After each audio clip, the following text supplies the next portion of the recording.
On this day in 1989, a piece of the Augusta landscape that had been an important part of the community for decades burned down. As you can see in this video, there was a massive fire at the former Edwards Mill. The mill was no longer working as a mill. Instead, it was being used to store bales of cotton.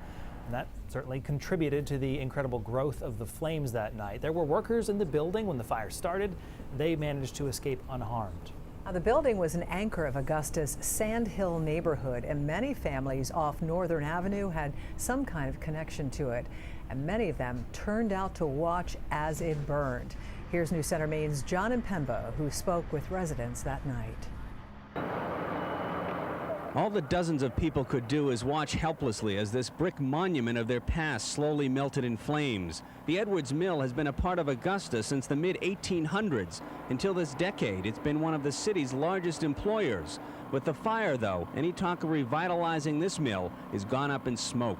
This is the beginning of what's known as Sand Hill. Up Northern Avenue here is where dozens upon dozens of French families once lived. Many of them worked in the mill, and they raised their kids with the money that they made here.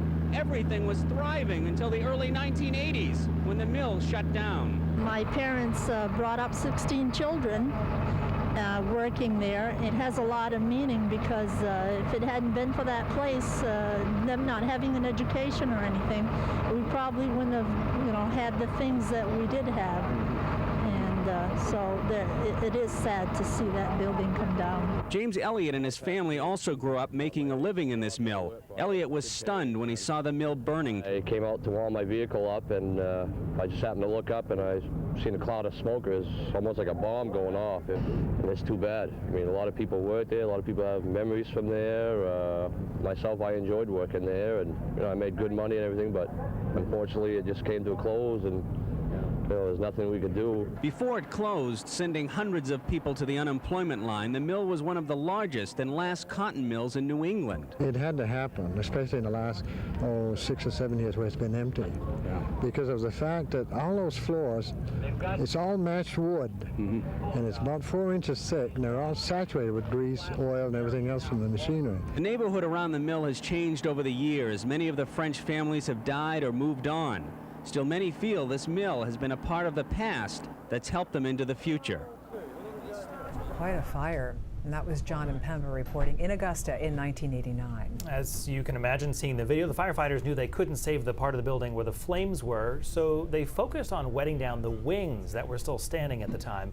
How about this? It was also freezing cold that night, well below 32 degrees, so when crews returned the next day to put out hot spots, as they always do, they were greeted with this impressive-looking icy building. There are still buildings standing at that site. They were transferred to the state back in 1999. In 2018, the city sought proposals to renovate that property. The Kennebec Journal reports that this year, the city agreed to sell it to developers. A group of Mainers wants to transform that mill into a modern space that's in Augusta. They say they need about $3 million there to do that. Incredible to see it covered in ice after such a devastating like an night ice before. castle. No, it's such a transition for sure. From '89. All right.